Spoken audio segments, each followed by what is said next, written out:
was in race 1. If it's anything like that in race 2, we're going to have another cracker. Let's head over to James Whittam and Jack Bernacle.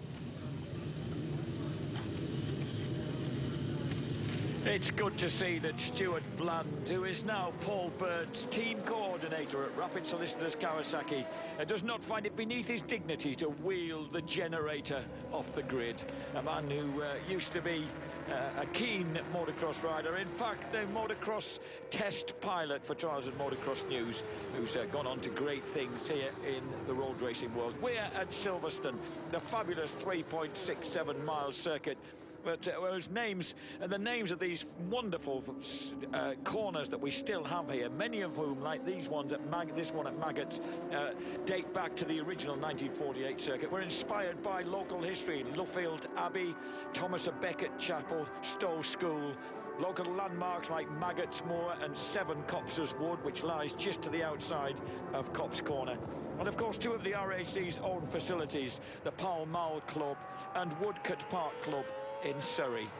And this great traditional race circuit has produced once again some blinding racing here today. We've got 2 races left, the MCE Insurance British Superbikes Race 2 and the Triumph Triple Challenge. Shaky Byrne has opened up a 17-point advantage over Yuichi Kiyanari after that first race victory here. Josh Brooks, second on the grid, is in 3rd place overall, having pulled away again from his teammate Tommy Bridewell, who had a disappointing first race. Dan Linfoot, happy with things on the Quattro Plant Kawasaki, has pulled himself level with Bridewell. Chris Walker is 6th. 7th, Stuart Easton, who is 27 points ahead of Josh Waters, who has qualified really well for race 2, James Ellison and John Hopkins. Hopkins crashed out of race 1. Peter Hickman on the RAF Reserves Honda is 11th, John Kirkham 12th, and James Westmoreland the 13th and last of the active riders in the top 15, with Smertz and Cooper still absent with injuries. The starting grid has Shaky Byrne on pole position, Josh Brooks 2nd, Yuichi Kiyanari so close to winning race 1 in 3rd. There is Josh Waters, brilliant, 4th qualifier in the dry on the Taiko Suzuki, the Rain Man. James Ellison has also done splendidly to get the Lloyd's British GB Motor Kawasaki in 5th place on the grid. And Peter Hickman from 20th place on the grid to 6th for race 2. James Westmoreland heads up row 3 ahead of Thomas, George Bridewell and Julian Da Costa. And Philip Backlund, who scored points again for FFX Yamaha, is on the front of row 4 with Dan Linfoot, joint 4th in the championship, and Stuart Easton. John Hopkins, incidentally, is on the 2nd last row of the grid alongside the delightful Jenny Tinmouth and Aaron Zanotti, who went out with a technical problem in that first race. And ahead of them, indeed, on row 5, and Hopkins is in pit lane. Hopkins has just entered pit lane on the Taiko Suzuki. John Hopkins has just entered pit lane on the Taiko Suzuki. I think he may have gone into the garage. He definitely has. Well, we said this season couldn't get any worse. It already is doing. As soon as the red flag disappears, where the green flag waves at the back, the lights will come on and we'll all go again. Another 14 hectic laps of Silverstone. What a start for Kiyanari, not such a good start for Josh Brooks, a good start for Bill Base's Yuichi Kiyanari, but Brooks pulls it back, and by the time they reach Copse Corner, he's solidly in 2nd place behind Byrne and ahead of Kiyanari on the first lap of 14. I think that was a terrific start by Ellison. I think Ellison might be right on the back wheel there of Yuichi Kiyanari. Checking him out yet, James Ellison on the beautifully liveried Ninja Turtles 30th anniversary. Leonardo, Michelangelo, Donatello and Raphael Fairing is right there, look, trying to get away through past Kiyanari. And behind him is Josh Waters. So a slight changing of the guard here in race 2, helped of course by their differing starting positions, with Waters lying 5th, Bridewell looking a bit more up for it in 6th place. Behind him, Dan Linfoot, who's made a good jump from the 4th row of the grid on bike number 4. Yeah, Chris Walker down mid-pack, looking sore still. He just not turning the bike, not kind of manhandling it like we used to see him. No, his style in the first race just didn't look like him, No, did it, James? wasn't him, It was no. nothing like. On the first lap of 14, Shaky Byrne, Josh Brooks, Yuichi Kiyanari, the big three running once again at the front, with James Ellison still fighting his way back to fitness, looking strong on the Lloyd's British GB Motors Kawasaki. Look at Josh Waters. Is he not drizzling out there, is he? No, they've probably not put wets on James, so he's feeling a bit more comfortable. No, he has been finding his feet in the dry as well as Josh. The leader of the race then is Shaky Byrne. The leader of the championship is Shaky Byrne. He's opening up a gap bigger than we saw throughout the first encounter. So can Kiyanari and Josh Brooks do anything to peg the Kent man back? Yeah, and they need to do it early. That was Backlund getting sat up mid-corner there. That cost him a place or two. Backlund, where is it? As they cross the line, Byrne, Brooks, Kiyanari, Ellison, Waters, Bridewell, Linfoot, Easton, Hickman, DaCosta, Walker, Westmoreland, Mainwaring, Smart, Muff, Backlund got sat up by the Swiss rider back to 15. He did. Onto the second lap of 14. Yeah, perfect for Kiyanari now because he's into second and he really needs to not let Shane Byrne get away. And we know how comfortable Shane Byrne is sat at the front. And it just looked like he was putting a few bike lengths in on the opening lap there. I haven't had the opportunity to speak to James Ellison, James, all the Jameses. Okay, what do you want to tell him? Well, I just wondered if you'd spoken to him. How comfortable is he on the bike now as he continues his recovery? He says on the bike he just doesn't feel fully kind of strong with it, but the actual bones, that's fully healed. But when you see him walking through the paddock, he's limping, and this is... lovely move from Kiyanari. It runs wide, but there's no way back at that point because it leads onto another corner for Shane Byrne. Lovely. What did you want to say to James? Hello, James. How are you and how's your family? No, he's all right. He's limping in the paddock. What happens is, because you can't train, and he's such a strong, fit lad, is James Ellison, takes his physical training really seriously. The riders that are really supremely fit tend to suffer more when they get a broken bone because they can't train. So they lose a lot of muscle mass and typically a lot of movement as well. James, look at all over the place. I know. I know. That's the wonderful thing about Silverstone. There are myriad lines you can take around the place. Oh, Gary Mason scored a point in the first race from the front row of the grid. Started this race from row 6, but he's gone out very early as we watch Keogh twitching his way at the front. And behind Twitcher Kiyanari. And behind him, we've got Shaky Byrne. And notice that Ellison, Josh Waters and Tommy Bridewell are sitting right in there, running the same pace as the men at the front, which is 2.8s. Yeah, I'm going to say the pace isn't that hot just now, but you'd expect those times to come down a little bit as they get going. It's very cool out there. I was just going to say they're probably not going to be as much grip as there was in race 1, just because track temperature has dropped off somewhat. Now Ellison, he's living with these guys. The fastest man on track on that lap was 2 minutes 7.0, was Tommy Bridewell in 6th. Yeah, he's going to be held up now because he's right at the back of the pack. He's got Josh Waters to think about getting past. Josh Waters is impressive from the Australian. Lovely to see. Yeah, Josh what a nice lad. And he is so immersed in living over here. He's got a lovely little old camper van that he's borrowed from a smashing Welshman called Randy Owen, who was a great motorbike scrambler back in the day, way back in the 1970s. And I've forgotten how Josh even came to get to know Randy. But anyway, he's just... a character who's loving living over here. Here comes Bridewell, tucks himself underneath the double Australian champion and into 5th place. Dan Linfoot is 7th behind this gang, is Easton in 8th. Linfoot's lost a lot of ground as he gets sat up coming out of Club Corner on the Quattro Plant Kawasaki. He really needs to be doing something from back there. Josh Brooks again has a go.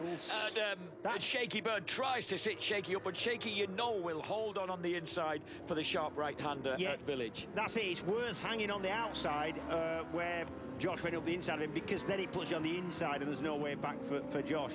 But... can I just say that it's a move we've seen Josh make on 3 or 4 occasions.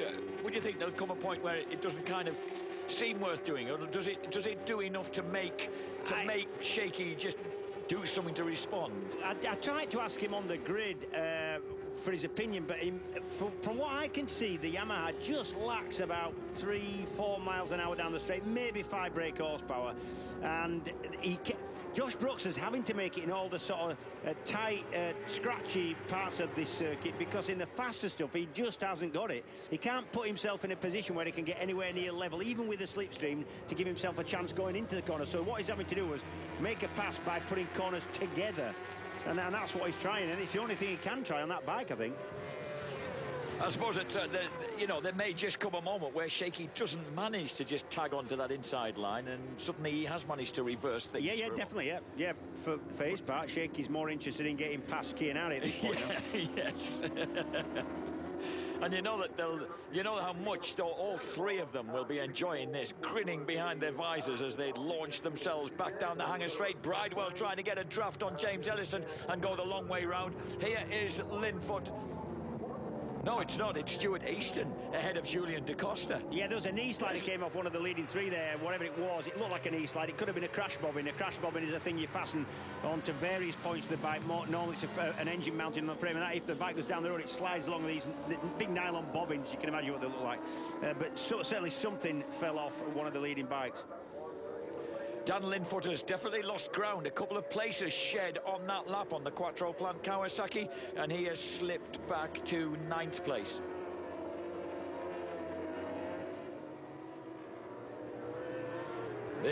Look at this, and it's just balletic, really, the way they just sling the bikes from the left into the right. Yeah. And each one in tune with the other. Yeah, and what it is, the line into one dictates the line out of it, which it dictates the line into the next one. Here we go. This is down the back straight. Look, this is, let's have a look. Look at the left of shot of the leading three, and whatever it is came from behind the fairing of Josh Brooks's bike, and I'm not sure what that was. That's dark coloured. It didn't look heavy. It didn't look heavy enough to be kind of metal. It looked maybe plasticky, whatever. Clearly his bike doesn't need it to keep running, otherwise it would have stopped by now. Bounced like a golf ball. It did. It looked maybe some kind of plasticky stuff, but like I say, they have crash bobbies on these bikes. It can't be any of the electrical kind of boxes. Brooks getting as much drive as he conceivably could. For once he didn't drift wide coming out of Woodcut, and he came so close to being able to launch an attack on Shaky as they went into Copse Corner. It didn't work. It's still Kianari, Byrne, Brooks. Fastest lap once again, nudging in towards his own lap record. Josh Brooks with a 2 minutes 6.442. Well, with all these bits of his bike falling off, it's getting lighter. That's what's happening here. If you can't go quicker, you can at least lighten the machine. Tommy Bridewell has finally got through ahead of James Ellison into 4th place. Ellison 5th, Waters 6th. And of course, Waters, the surviving Taiko Suzuki. We've lost Robin Harms on the Motordex BMW. Good to see both Robin and Motordex making their return to the BSB paddock. But Harms has had to pull out. Tommy Bridewell, number 46. Ahead of number 77, James Ellison, and then that lovely blue and white Suzuki. Josh Waters, number 12, just hanging on to them, but looking like it's not easy to keep the Suzuki right there in their slipstream. I don't think it is, but this is still a fairly positive showing from Josh Waters. A man who will be pleased about that is Neil McKenzie, who's a big supporter of Waters, you know, and would love to retain him in the Taiko Suzuki team. Yeah, whether he's done enough, not so sure. Maybe with the wins in the wet and the fact that he's getting better generally over the season, maybe he's done enough.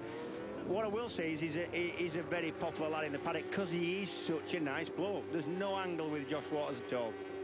As they head down the Wellington Straight then, Kianari is still in that position he loves to be in, and he knows he's got close company as we watch Ellison backing it into Brooklands, and Stuart Easton next up with Julian Da Costa. Peter Hickman now past Dan Linfoot, and he's threatened, I reckon, by the FFX Yamaha of the rapidly improving Swede Philip Backlund. I don't know what's up with Linfoot. He's back to 9th place, and Linfoot said, he actually said on the grid, they've made quite a lot of changes, and they're going to work or they're not going to work, and I think we can deduce from this they're not working. 2 minutes 8.2 seconds. He's lost out to Hickman on that lap. Yep. He's got back to a 2 minutes 7.8, but that's still over a second off the leader's pace, and not quite quick enough at the moment, Dan. No, not what we'd expect from Dan as well. Remember, for the best part of this season, he's been running just off the back of these these front-running riders, and sometimes mixing it. On the 6th lap of 14 then, with Chianari, Byrne. What you've got to hand to these guys is the sheer bloody-minded consistency of what they produce, James, weekend in, weekend out on differing tracks. Yeah, it's true, but I mean, that's what you would expect from these riders with these teams. That's the whole idea of a championship, I've got to say. I'm not saying that to take the mick out of you, Jack. That's what they should be able to do. Like, even though he lost the art of winning for a while, for example, Shaky Byrne did 5 consecutive second-place finishes. Yeah, really consistent. James Ellison not allowing Tommy Bridewell out of his sights, and Waters doing a sterling job of keeping the Taiko Suzuki just in their draft and somewhere near them. His last lap was a 2.7.2 against 2.7.1 for the guys just in front.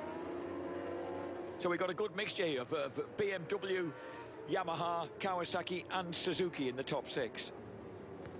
The leading Honda Da Costa in 8th place, with Hickman just behind him actually in 9th and lapping quicker, appreciably quicker. It's 2 minutes 7.3 on the last lap for Hickman. Hickman, who is one of his new backers, is Old Mother Hubbard's Fish and Chip Shop in Swaffham, which sounds like a place worth visiting. Yeah, he does a little bit of work in there as well, doesn't he? Oh, that'll account for his complexion then. Brooks has gone down. That's a big crash from Brooks. Josh Brooks goes down, lost the front. He was just putting everything into the turns to keep the Milwaukee Yamaha up there, and finally overcooks it. And Sean Muir takes it with a sterling expression. Yep. Let's look in the back of the shot. We don't actually see what's happened, but he's lost it fairly early on in the braking zone. Lost the front end, and yeah, he's already off it, look. The good news is he won't have... they won't even be sore from that. Maybe backside a bit warm, but certainly didn't take a knock at all. He's given his crew a bit of work to do, James. That bike picked up and bounced. But by the same token, I think he's given his crew...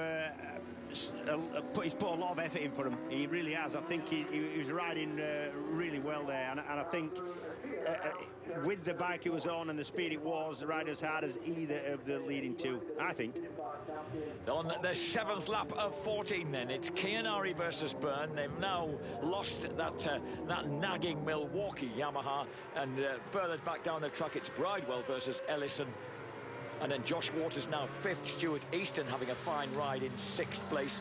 Julien Da Costa half a second ahead of Peter Hickman, but Hickey's still lapping that bit quicker than the experienced Frenchman. Yeah, now it's a straight fight at the front from the championship contenders. See the dark line. Wow. But he lost a little bit of time doing that. He dropped the foot fairly late in the braking, did Shane Byrne, and that seemed to, I don't know, he upset the rear, he locked up, couldn't turn his back on. The scary thing about this is when Shane Byrne drops back a little bit, he's immediately able to just get that pace back and get on the back wheel of Chianari. He looks the stronger of the two to me. James, I don't know how much these bikes weigh, but honestly, there are moments when these guys, when they're riding at the top of the game like this, they sling them around like mopeds. They just flick them. They weigh 165 kilos without any fuel or oil, so these things are 175 kilos maybe. That's a lot of weight. It is a lot of weight to be... I mean, I've got to admit I work in kind of pounds and ounces, so I struggle a bit with kilos, but it doesn't sound light. You times it by 2.2, I believe. Do you think I can do that in my head? Lots. So, completing the 7th lap of 14, Keogh leads. Shaky Byrne, 2 minutes 6.406, fastest lap of the race, 400ths of a second faster than Chianari on that lap on the Rapid Solicitors Kawasaki of the Paul Bird Motorsport team. Josh gets applause from the crowds as he walks back.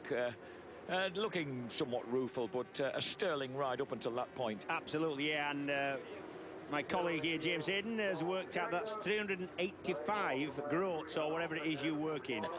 But I bet he's used a machine to do that. He's got his mobile phone in his hand. He's got a mathematical app. Tommy Bridewell is 3rd, James Ellison 4th. How much did you say? 385 pounds. God, that's even heavier than my old Triumph Speed Twin was, so it's a fair weight to lug about. Is he? Are you sure? Yeah. Bridewell, Ellison, Waters 5th, Easton, Hickman, Da Costa. Someone's telling me down the line that it's so many stone. as they now dive down the straightaway, still the same order.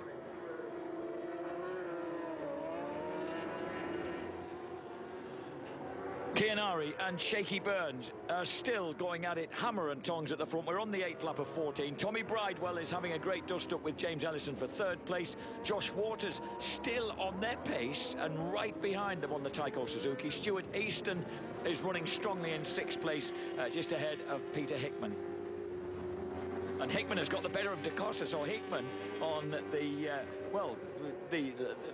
sometimes outpaced RAF Reserves Honda, having a terrific ride as we watch Ellison think about getting underneath Tommy Bridewell. Bridewell can't escape from the Cumbrian. Yeah, the RAF Reserves Honda, not the quickest bike out there generally.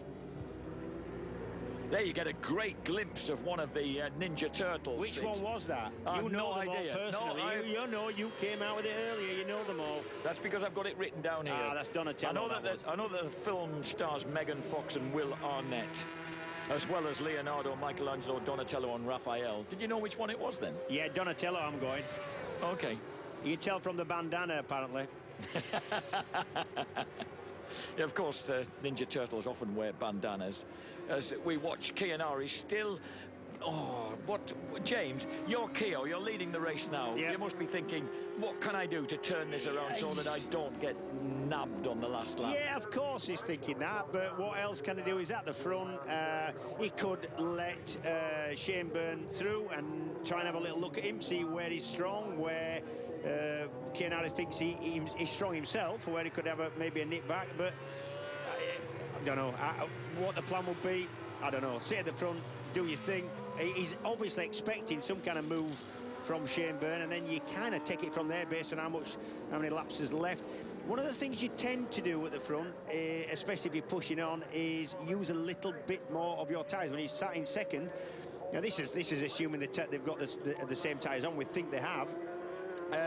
When you're sitting in second, you can sit on. That's Ellison. Donatello's moved through into third place. Good right from Ellison. His ace. Rostrom would be brilliant coming from where he's come from, back from the injury. But yeah, you can generally sit behind the leader and just conserve your tyre a little bit better. Use them as a bit of a gauge, and it just is sometimes a little bit easier on your machine to sit behind somebody. So maybe Shane Byrne's going to have a little bit more tyre left at the end. James, I don't know whether Dan Lidfoot is now getting used to the alterations, but he's picked up his pace again. He set his fastest lap of the race. He's moved back in front of Julian Da Costa into 8th place. That does happen. That really does happen. Maybe the setup felt different, and that didn't give him a lot of confidence, and now he's got used to it and he's pushing it on a bit more.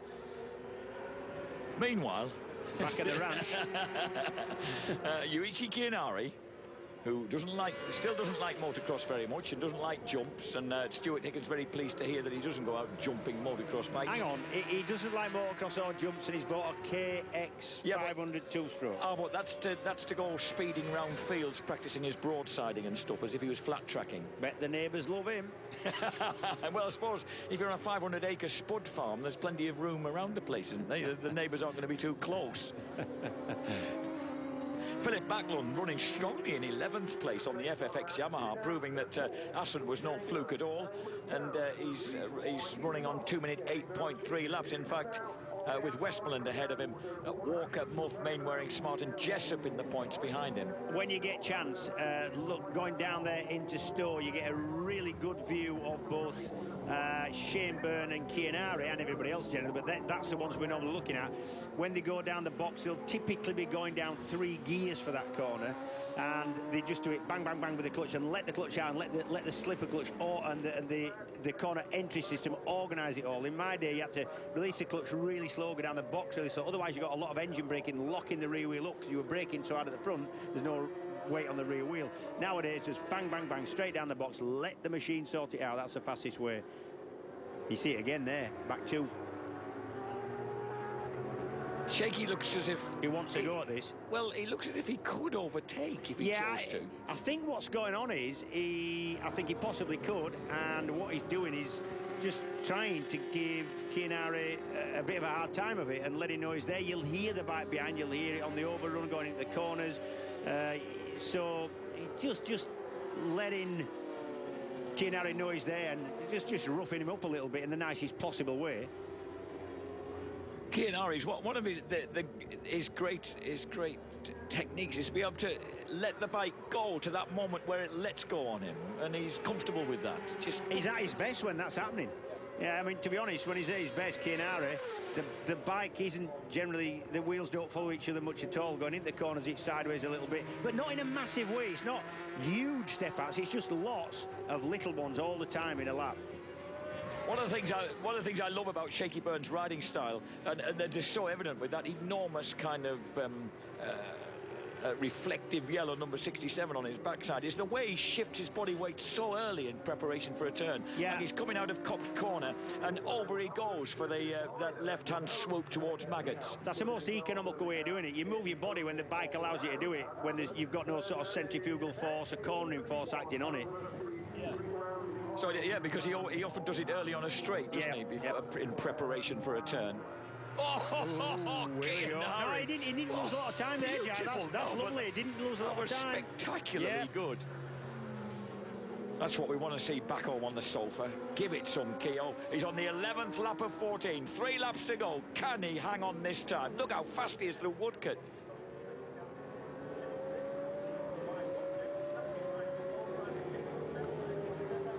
Chianari, he wasn't, of course, coming out of Woodcote, he was coming out of Club. It's amazing how you can mix up Copse and Club corners.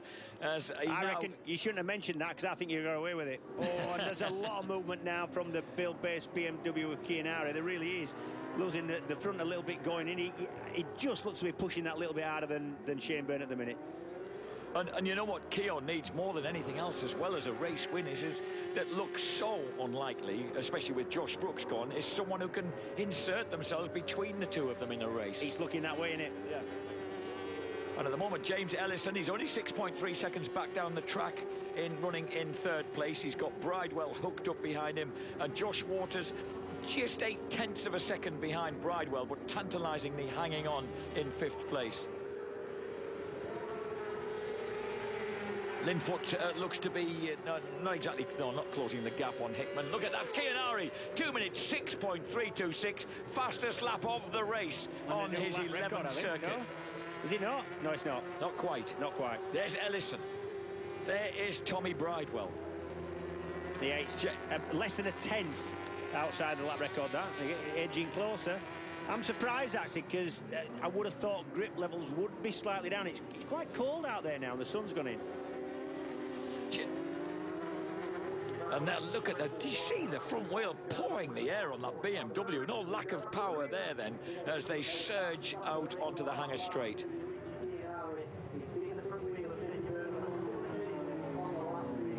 Shaky Byrne again, just looking as if he could nudge his way through, if he could just decide there was a clean way through. And but at the moment he looks comfortable enough sitting behind in 2nd place. I think he is. I really think he is. I think he just...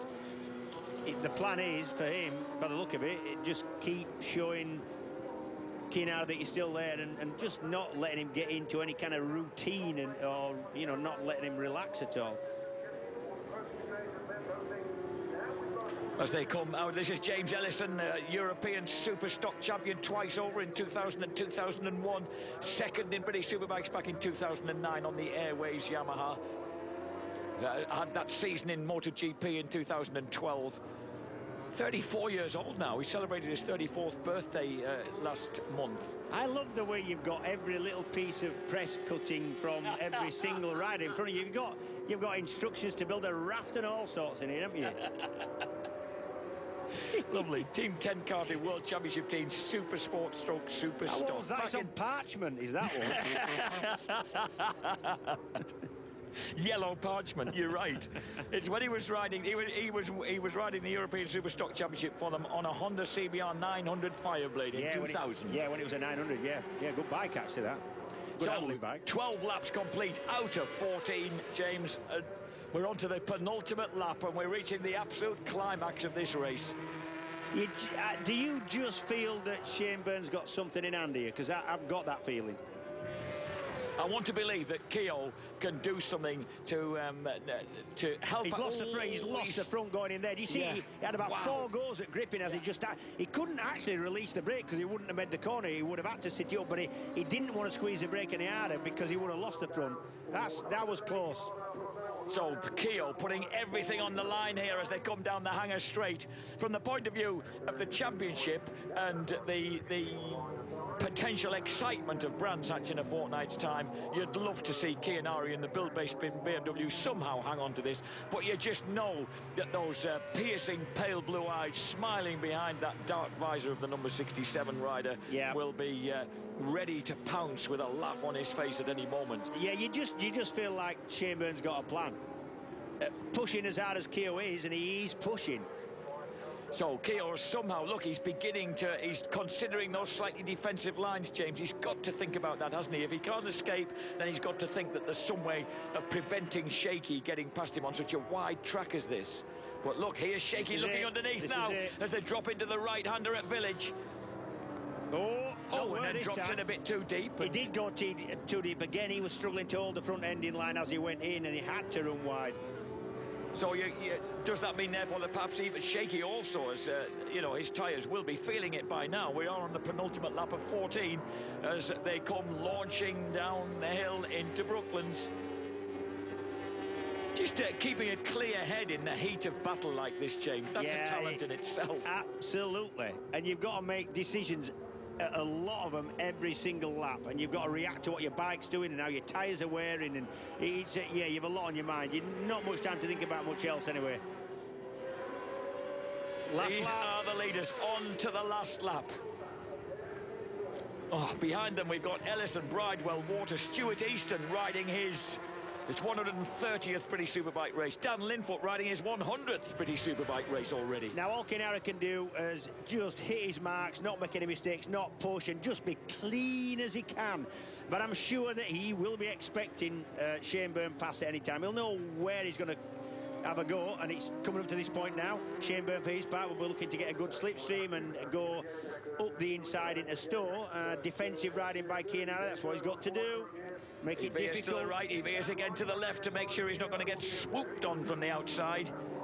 Now, and then he's got to go down. He's always strong on the brakes going downhill here into the dip at Vale, and then into the left-hander, and then round Club Corner. This becomes the really critical area now then, because he's under attack from this point on. Yeah, and they're going to go winging past the new wing complex that we don't use. This is it. This is the start and finish straight on the other side of the track that we don't use, and this is the point now where Shane's going to try and wind something up. Big right, big left, and then a right-hander into the hairpin, and that's the point he's going to have a go, I'm sure. That wonderful moment is where Chianari picks the bike up almost Carl Fogarty style and looks down the side of the fairing, but he's not got to let him through. He has let him through. He can't do anything to resist. He goes charge back to the inside now. Now he's got to get terrific drive. He's got to get the power down on the BMW. Everything's snaking around as they go around the left-hander at Aintree onto the Wellington Straight for the final time. Chianari versus Shaky Byrne as they go down. Brooklands is a vital one. No, he's not got to leave him room. He's late enough. He has to defend, and he was defending. That might just be enough. And now it might just be enough. Round the left-hander, into the right, the big long approach now as they come into Woodcote. He's got to hold that tight line. Now he keeps the drive on as he comes through Woodcote. The fabulous surge through Woodcote as he comes out of it and hits the finish line. Chianari wins and reverses his first race defeat. James Ellison heading for a brilliant podium finish. He gets himself back on the box ahead of Tommy Bridewell. A superb fifth for Josh Waters. Stuart Easton, does he hang on? Yes, Easton, Linfoot, DaCosta on a blanket finish for 6th place. Hickman in 9th place, Westwell in 10th.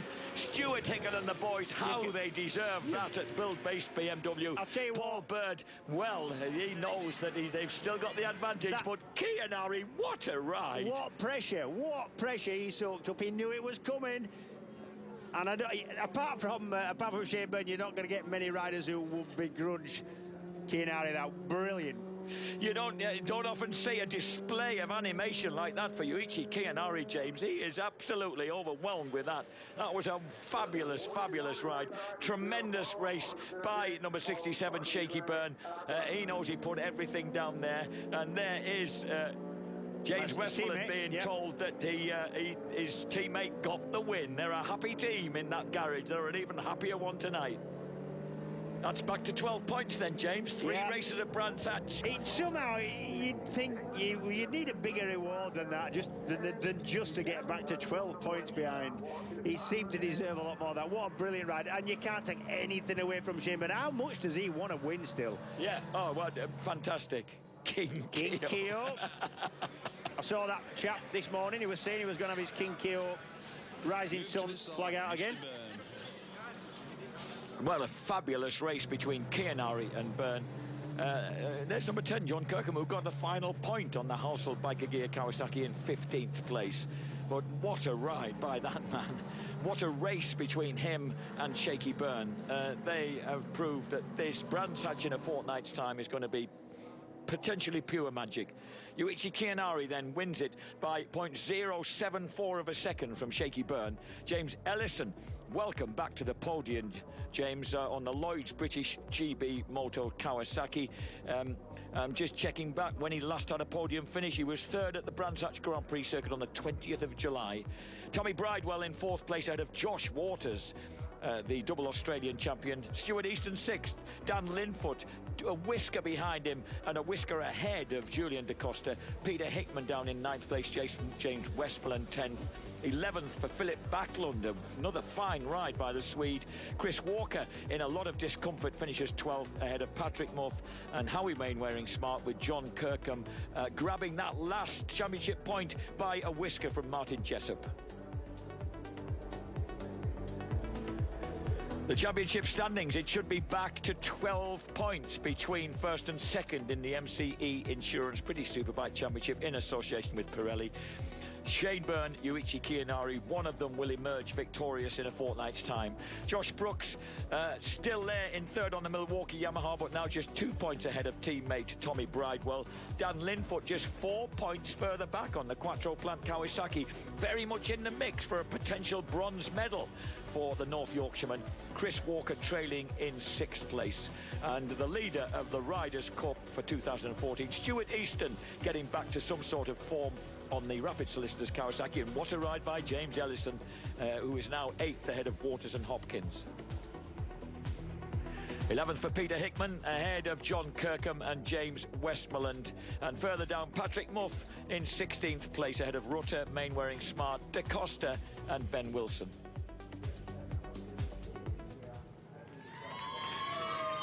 Wow, honours even here at Silverstone. After two stunning races, we're no closer to knowing who will be crowned MCE British Superbike Champion 2014. It was 12 points between Shane Byrne and Yuichi Chianari when we arrived here earlier this weekend, and it's going to be 12 points as we head in to that season-deciding finale at Brands Hatch in a fortnight's time. Reaction to that race 2 victory then from King Keo when we come back.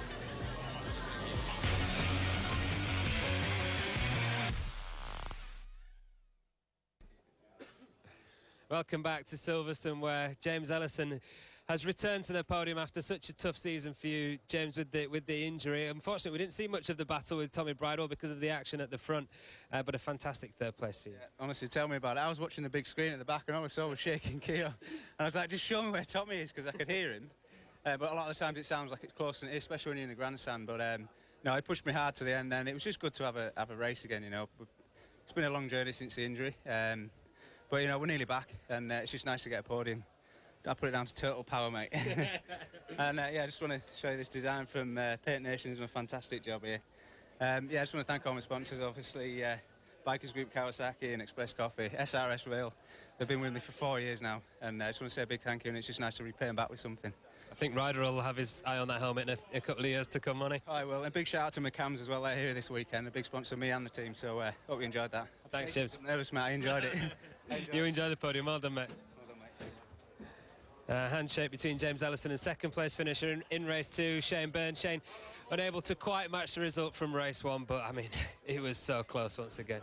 Yeah, I mean, look, you know, to run a first and a second that close, you know, it shows we're both on the limit. You know, Josh was with us for a bit and then fell down, and you know, I knew from there on in it was just me and Keo, and I had a plan. I always have a plan, but the pace that we set in that second race was quite a lot faster, consistently faster than the first race. So the margins of reserve weren't quite so great. But nonetheless, I had my move for the last lap, but just got a little bit of a slide, you know, leading up to the move, and Keogh was real strong into the last left-hander. I tried to get underneath him on the inside like Alex did to me last year, and just the bike was sliding, and I was thinking, oh, I'm going to take us out, Ward, So, yeah, you know, they rode great and led the whole race, so fair play to Keogh, but we'll come back, work harder at Brands. Shane, congratulations on 2 fantastic rides today. Well done. Thank you very much. Okay. And he didn't quite manage it in race 1, but he did in race 2. Ryuichi Kiyanari. Keogh, fantastic race. Congratulations. What was the difference in race 2 for you? Race 1 was second, race 2 was first. Must be different. Big difference. Also different race, you know, had the race situation, you know. Race 2 was like every lap, every corner, you know, pass each other. But race 2, I just push every lap. I try to keep 206 mid, and then end of race, Shaky tried to pass me again, but I just concentration for my riding and my lap time. But unbelievable, I'm very happy. After checkout flag, I'm just so happy. I'm still happy. You're going to get some rest. I think you're going to need it before Brands Hatch. Well done. Thank you very much. Thank you. The second race of the MC Insurance British Superbike Championship here at Silverstone, and a wonderful start by Shaky Byrne off pole position ahead of Josh Brooks and Yuichi Kiyanari, with James Ellison catapulting his Lloyd's British GB Motors Kawasaki to the front as Kiyanari attacks. Josh Brooks makes a move through past the Milwaukee Yamaha into second place in the early stages. And then Keogh decides it's time to make a move to the front. He outbreaks Shaky Byrne, dives through into the left-hander, and a strong move, but it works. So Kiyanari grabs the early advantage for build-based BMW. Then down goes Josh Brooks from a strong third place. The hard-riding Australian just overreaching himself, trying to stay with these two guys. And look at this, absolutely rubber-burning action from Yuichi Kiyanari, putting everything on the line, just refusing to submit. Even when Shaky did finally momentarily get the better of him, he just bulleted back past into the complex, round the loop and back to the front. The two leaders then, an epic scrap as he defends his line with Kiyanari on the red and white BMW into Stowe Corner. And finally, on the last lap, he once again knows that he's going to be under attack from Shaky Byrne. Shaky again tries to outbrake him as they go into the right-hander. Again, the BMW crosses the lines and nips the inside line going into Aintree. And as they come out onto the Wellington Straight for the last time, Kiyanari's got to hold on to it as Shaky tries to tuck underneath him and can't quite get there. Kiyanari has done enough. Has he done enough? He comes round Woodcut. It's his 196 BSB race. It's his 50th race win. A spectacular ride by an animated Kiyanari, telling his teammate James Westland, I did it. I won the race. We're back to 12 points for Brands Hatch.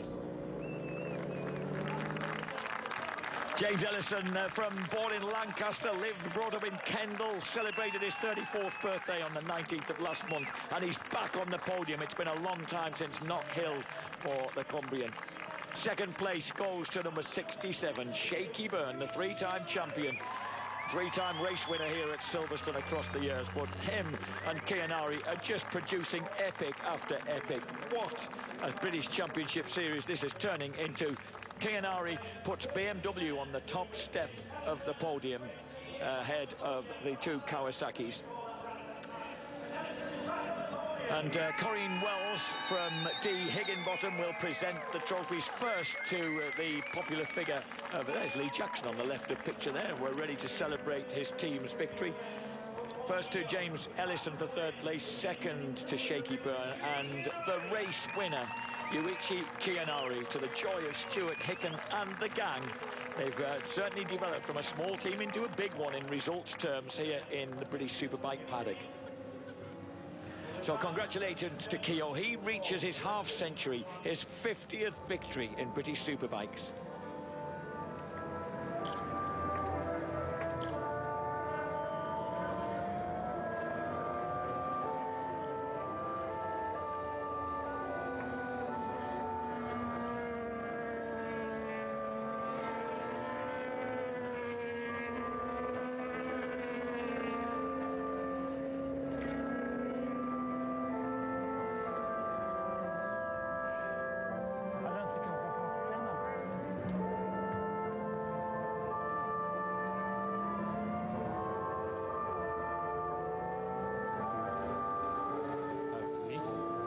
is a tough meet.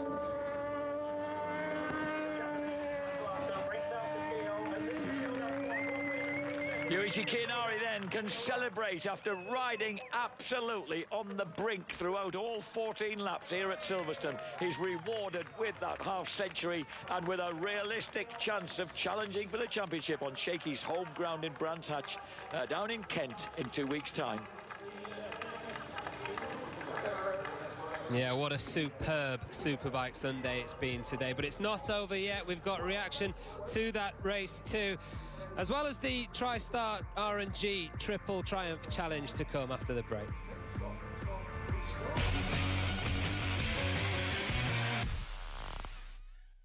Alongside the delightful Jenny Tinmouth and Aaron Zanotti, who went out with a technical problem in that first race.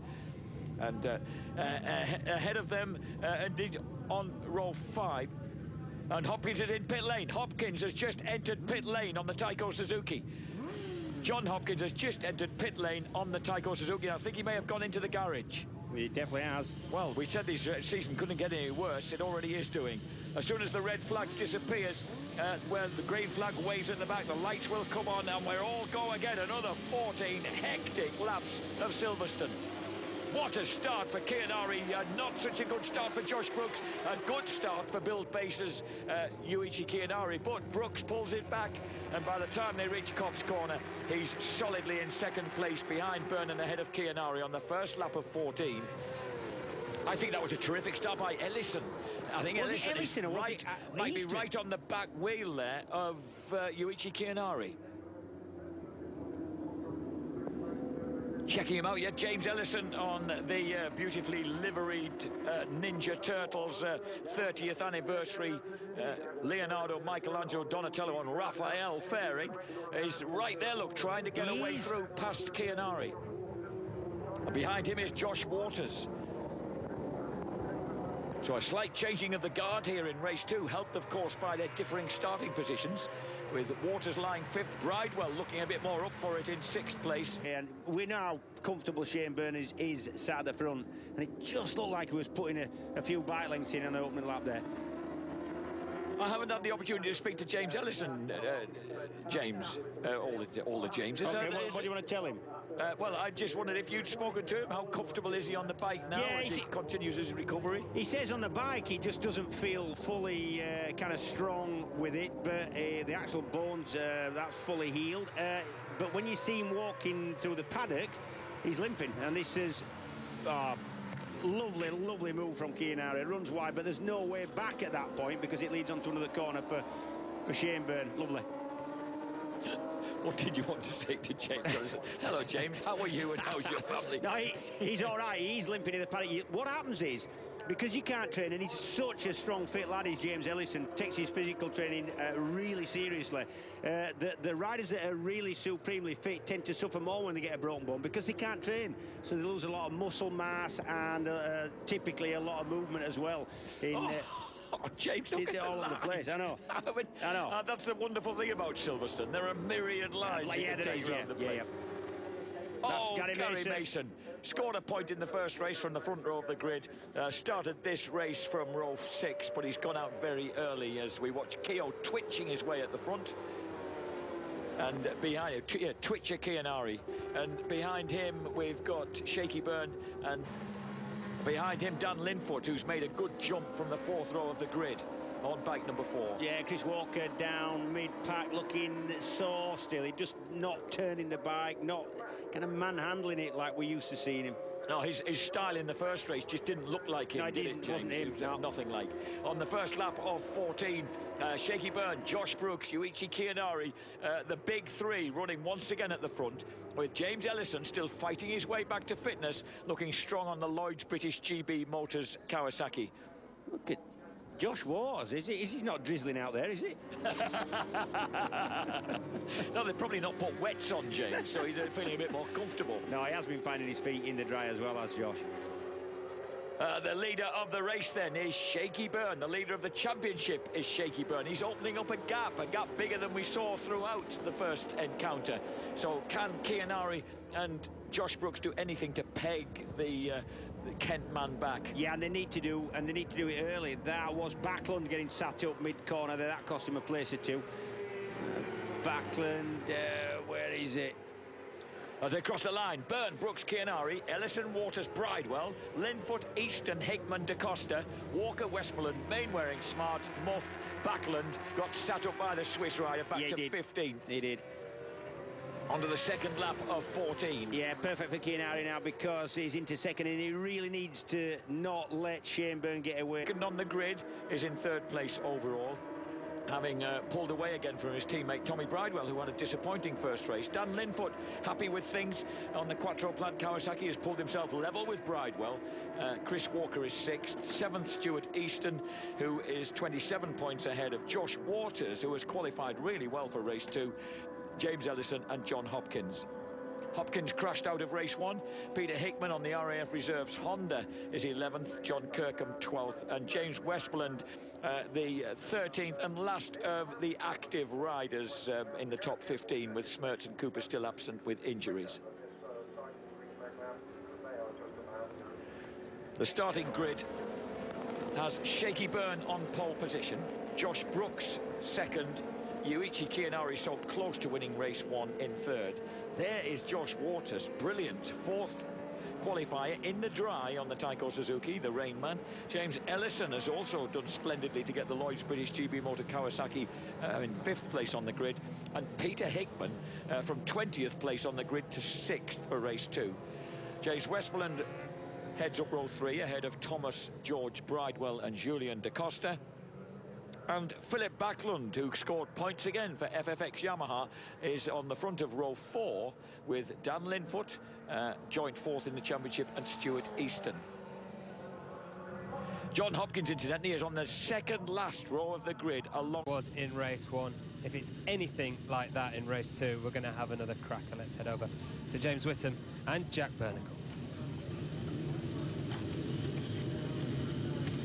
It's good to see that Stuart Bland, who is now Paul Bird's team coordinator at Rapid Solicitors Kawasaki, does not find it beneath his dignity to wheel the generator off the grid.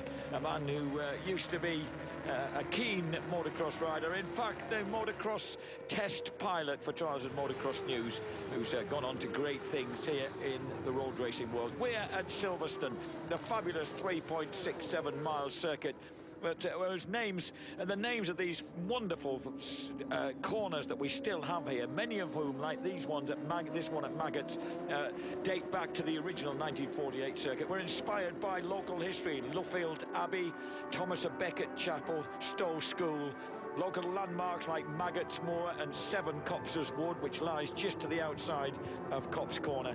And of course 2 of the RAC's own facilities, the Pall Mall Club and Woodcote Park Club in Surrey. And this great traditional race circuit has produced once again some blinding racing here today. We've got 2 races left, the MCE Insurance British Superbikes Race 2 and the Triumph Triple Challenge. Shaky Byrne has opened up a 17-point advantage over Yuichi Chianari after that first race victory here. Josh Brooks second.